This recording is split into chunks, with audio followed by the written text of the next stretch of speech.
Welcome to the Soul Tide podcast. I'm Brecken. And I'm Brittany. This is your space where we keep it raw, real, and 100% authentic. Let's get Soul Tide, sis.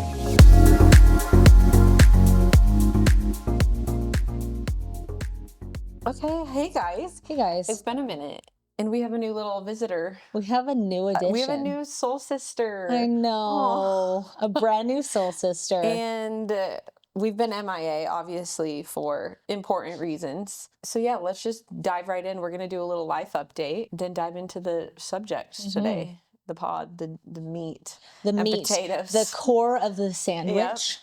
I feel it's only fitting that you start. Life update for me. It obviously had the baby. Yeah. We filmed a whole entire birth story of hers, and then the audio was whack because I was holding her and the mic was like far away. So anyway, that maybe will be another time. And we talked about how it kind of maybe wasn't meant to be. Yeah, maybe not ready yet. Maybe not the right timing. Right. It was a little bit traumatic. Yeah, and hearing it, I'm like, oh, yeah. Okay, yeah. So maybe that's for another time, and maybe like we'll sprinkle some things here and there about it. But my life update. So had the baby. She's doing great now. She's like completely, like the doctor said, don't worry about any long-term issues, no like asthma or respiratory things, which is insane. Crazy considering everything you went through. Yeah. So crazy. So happy about that, and just like adjusting to newborn life and solo parenting with newborn life, because my husband's gone. I don't know why I say my husband. He's literally your cousin.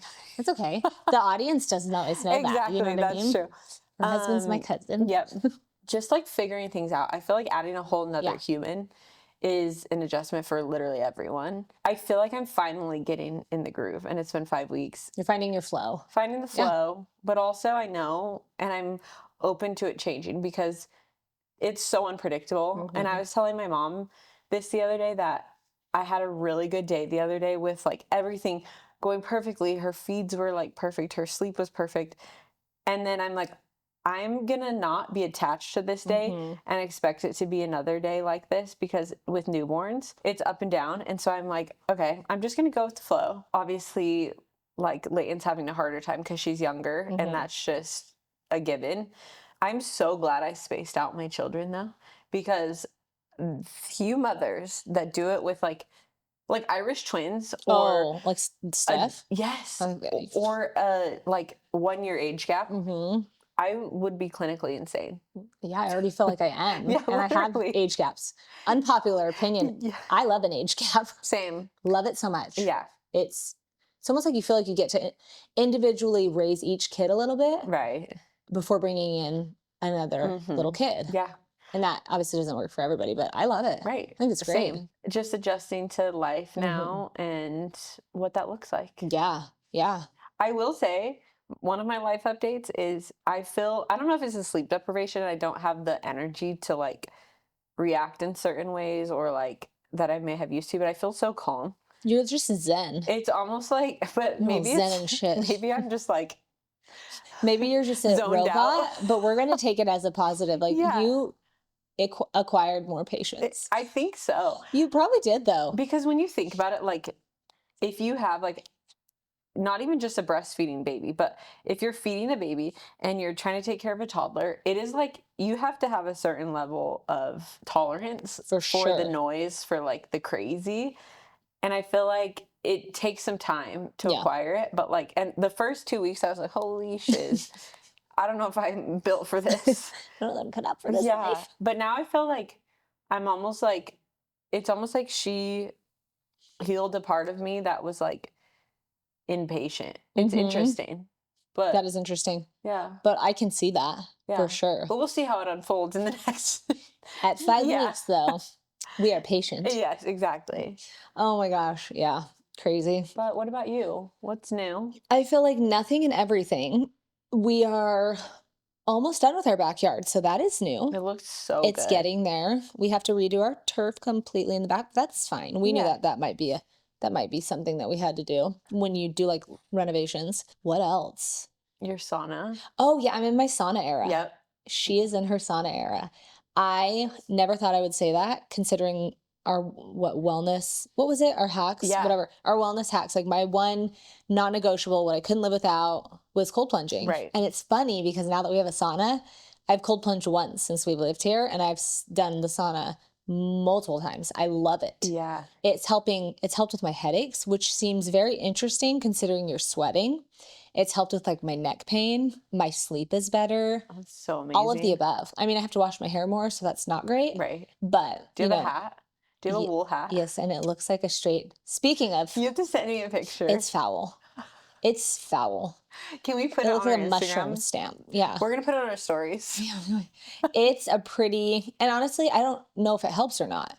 Josh says it does. Yeah, I've heard it does, and I've heard it's like whack. So I don't know. Yeah, I don't know. Although I will say, the one time I wore it, I don't feel like I got as hot as fast. So maybe there's a correlation, but it also wasn't as high as it normally is. So Yeah. I don't know. I don't know but yeah, we have one. Yeah. We have like 4, so you too can try it. Perfect. I'm excited. No, I've actually, it's like if you put a hat on a newborn, they say the heat escapes through their head, and that's the first thing to get hot because your brain is in your head, obviously. Interesting. So I'm sure there's something. There's got to be something to it. Yeah. But why do they have to look like that? No, literally, I'm like, why can't it be cute? Why can we not have There's a cute business sauna idea. hats? There is a business. Wait, that's actually fire. I feel like I've seen No one people. steal it. Yeah, I feel like I've seen people post like aesthetically cuter sauna hats, but they're still the same shape. Right. Because They're they have still to be the wool. foul, like, Yeah. you know where I'm going with that. Yes. It's just not an attractive shape. We need like a trucker hat for the sauna. Something. Give me one of those. Yeah. Yeah. Or like a bucket hat. I Yeah. could do a Oh, that'd be bucket before cute. wool. Like, Yes. yeah. But we love it. We love the Yeah. sauna besides the wool hat.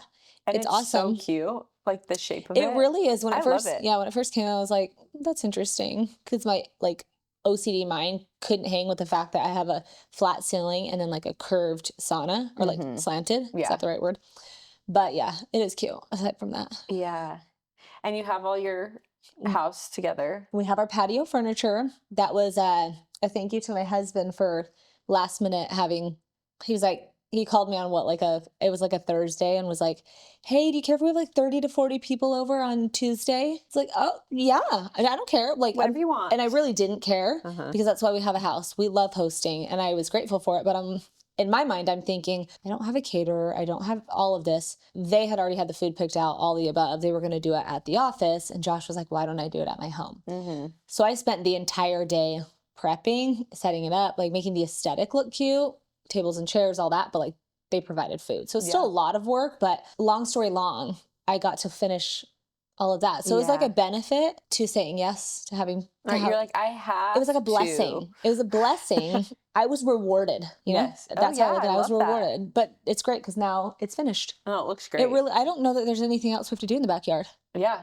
Now that I think about it. No, your backyard's fire. It'll be a good summer. It will. Today's episode is all about not feeling good enough because I feel like in the season we're in, not just like current season, but like of life and being a mother and a wife and all the things, I constantly have the thought that I'm never enough. And there's not enough time in the day and I'm not doing enough and I am not a good mom and all these thoughts, which are not true. They're beliefs, but unbeliefs. So we're going to dive right into like all of that, not feeling good enough, how to kind of like combat that thought and like the entire conversation around that. Because I think that that's something completely relatable to every single person.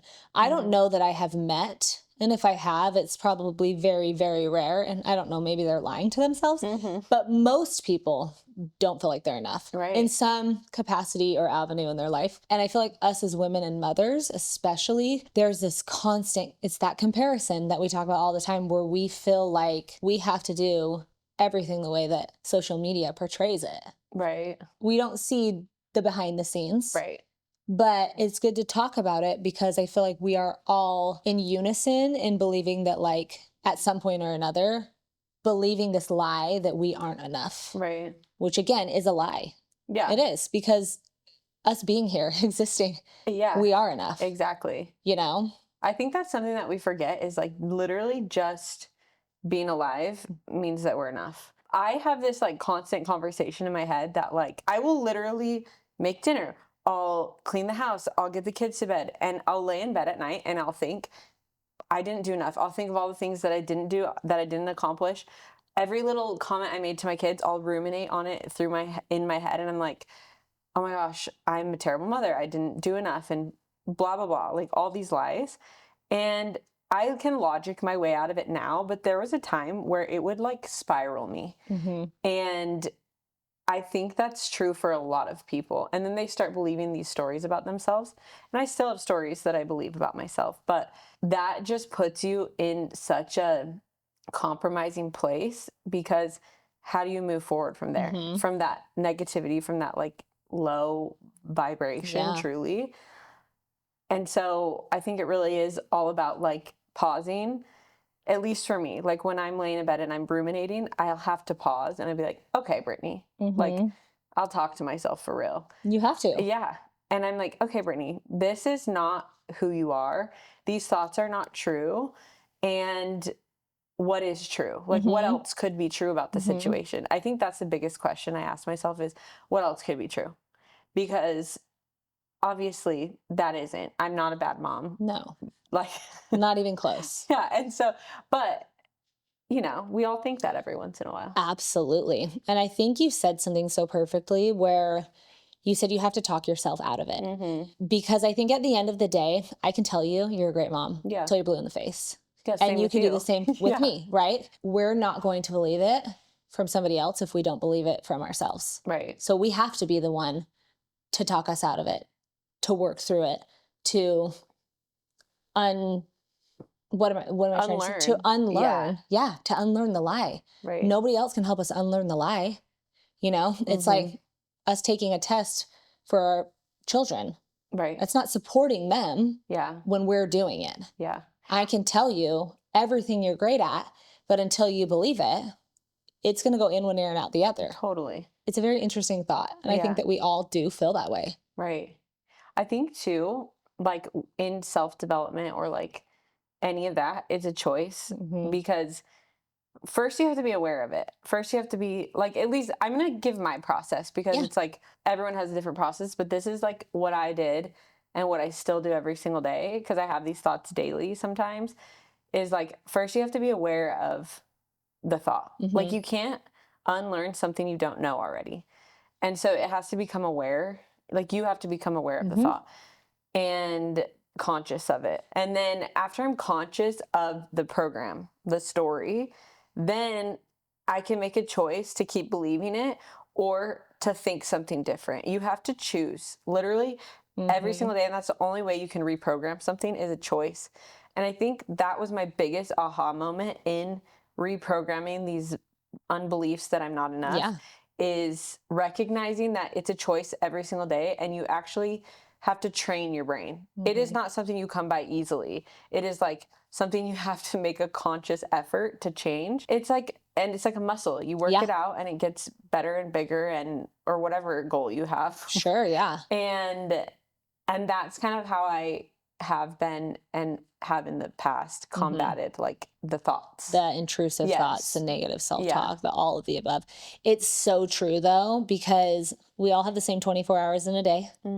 We all have, most of us have a lot of the same, we wake up with the same choices to make. Right. And it's a matter of, like you said, choosing, hey, I'm gonna combat that negative thought with a positive one, or ask myself a question, because I feel like it also halts the negativity that you're going. It's like this loop. It's this constant loop. And until we figure out how to pivot and get out of that loop, we're going to keep spinning in it. So I think even just asking yourself the question of like, okay, is this true? No, it's not true. Okay, well, what did you do today that made you a good mom? Don't tell me what you did that was bad, or that you thought was bad, or that you know, where you feel like you failed.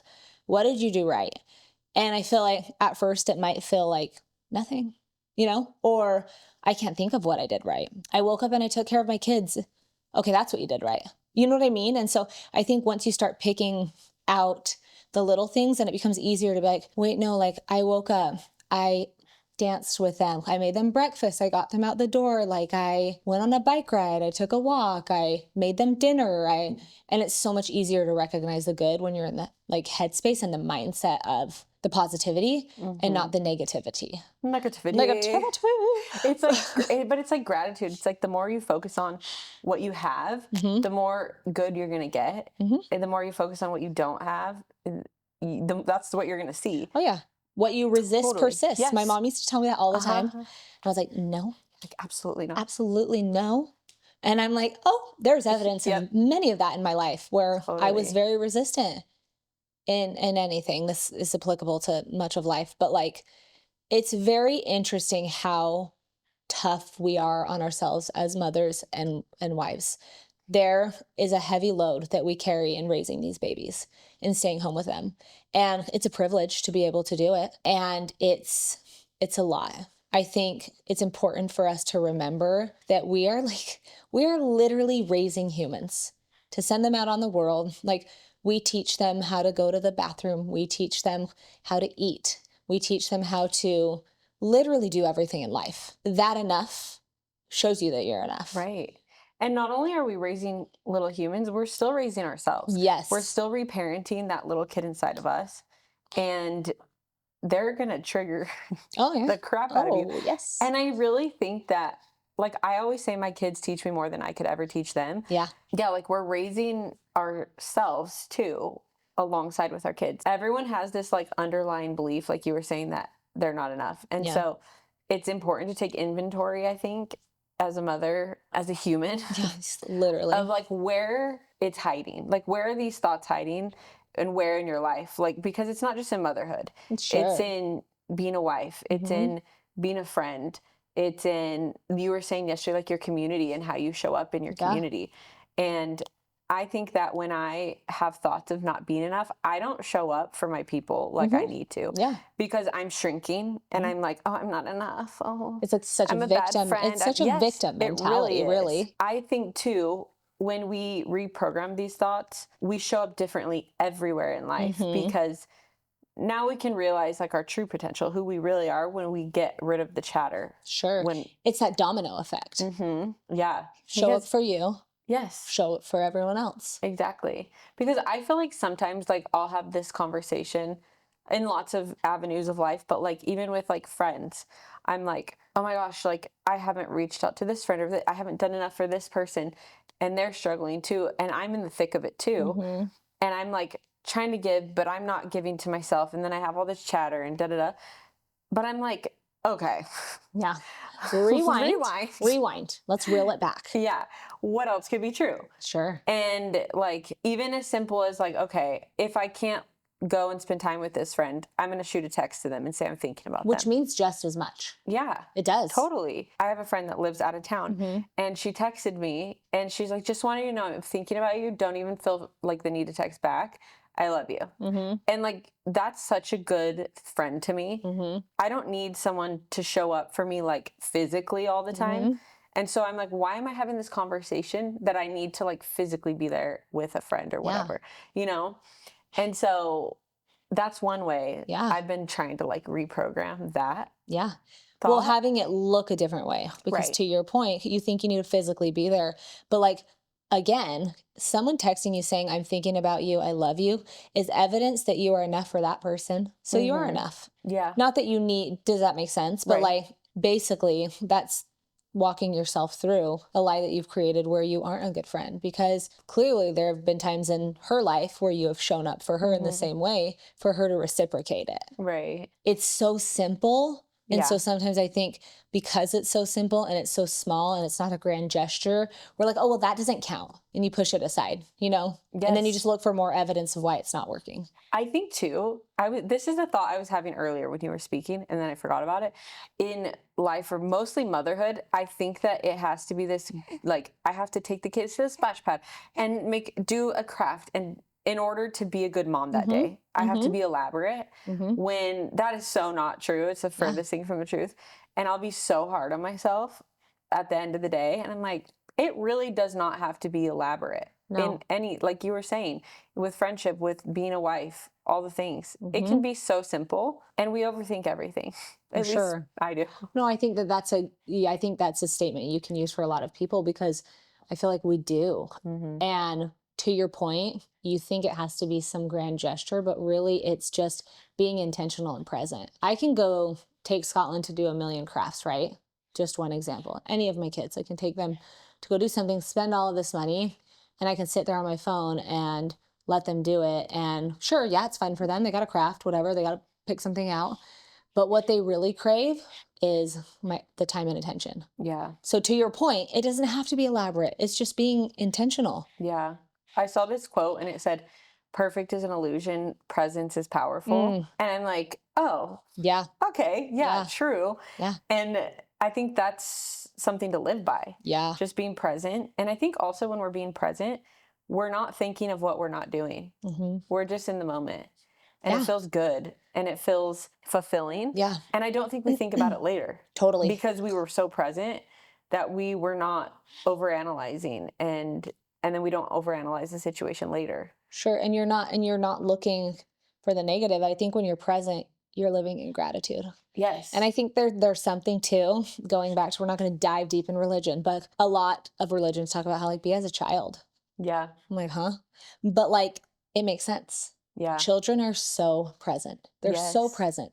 They're not worried about what's going to happen in an hour. They're not worried about what's going to happen tomorrow. They're not simmering on what happened yesterday. They're intentional and they're present.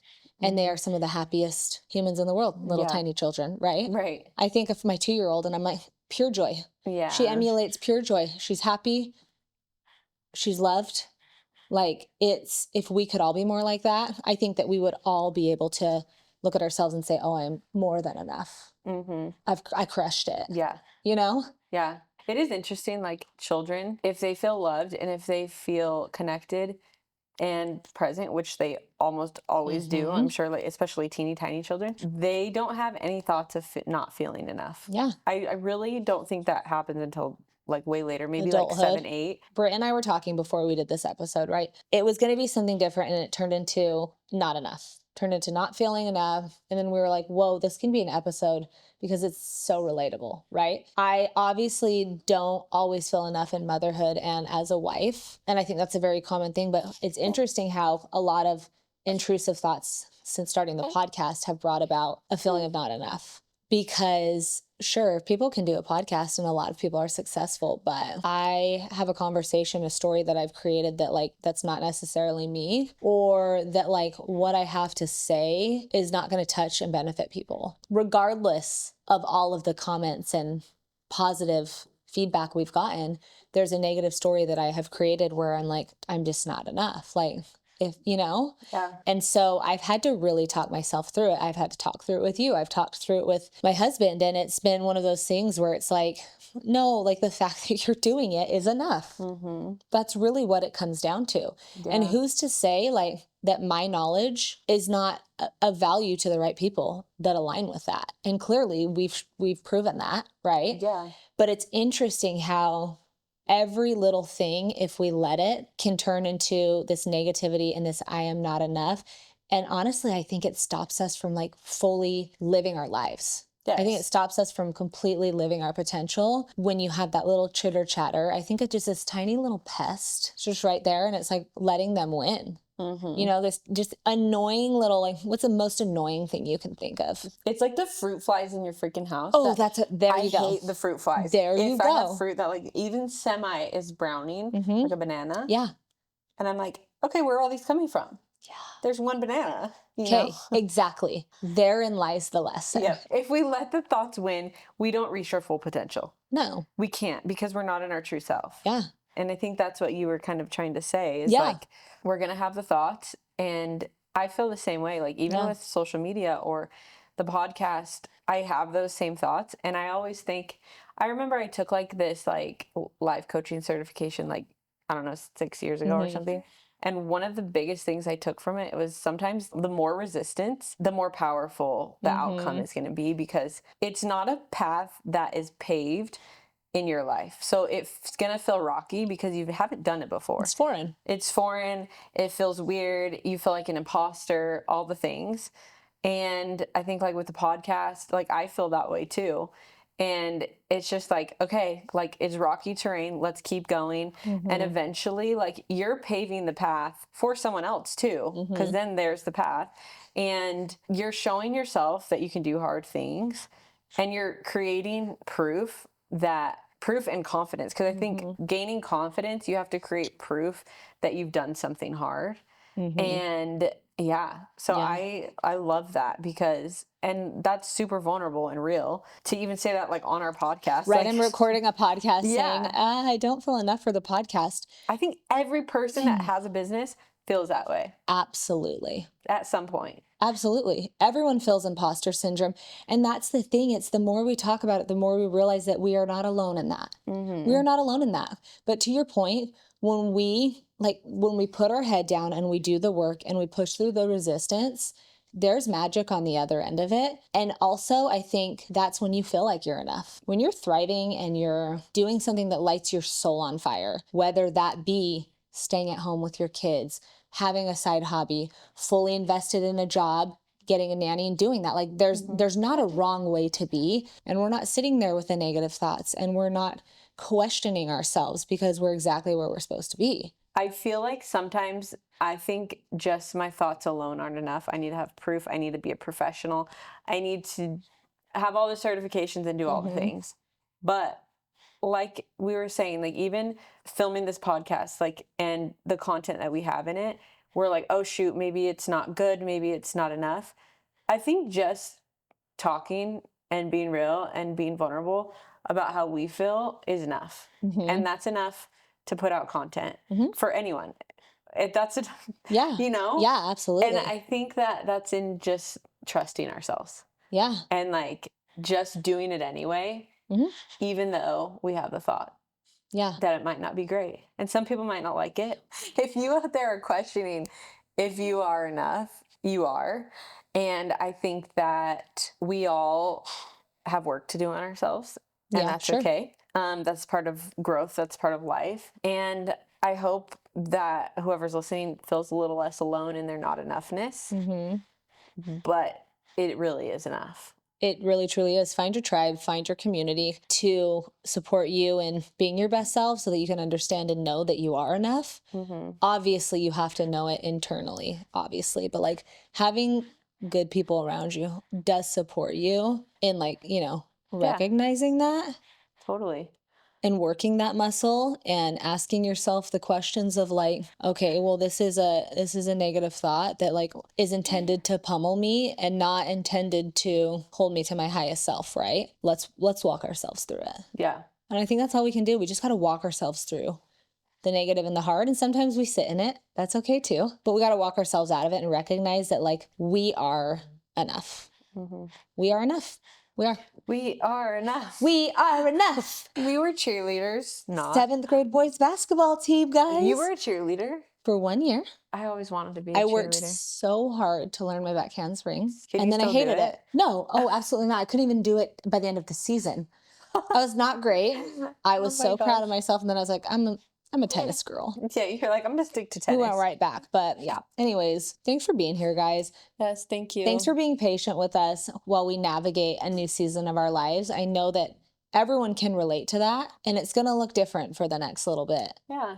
And we have to pivot. And that's okay. That's part of life. But we're excited to, you know, get back into it and to share more and to bring other people in and give you more nuggets, you know? Because more doesn't equal better. Sure. I was thinking that with this is the last little thought. I was thinking that with the podcast, like, oh, we're not putting out 4 episodes a month now. We're going to 2 for now. And I'm like, oh, that's not enough. But it's not true. More is not always better. Quality is better. It's quality. And we want to make sure like we have a quality episode for you guys every time. And so, yeah, so we're going to bi-monthly. Is that 2 times a month? I think it's bi-monthly because I always want to say bi-weekly and I'm like, that's not right. Yeah. It's bi-monthly. But to your point, more is not always better. And I think for us to give it our all in every area of our lives, this is how it has to look right now. Doesn't mean it's going to be that way forever. Intentionally putting out a quality episode matters more to us. Yes. While also being the best moms and spouses and friends that we can be. Stay tuned.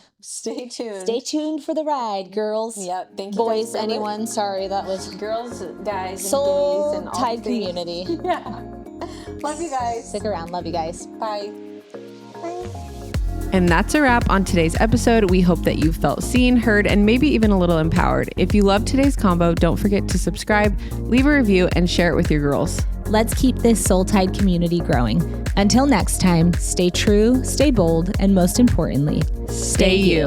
Love you, mean it. Bye.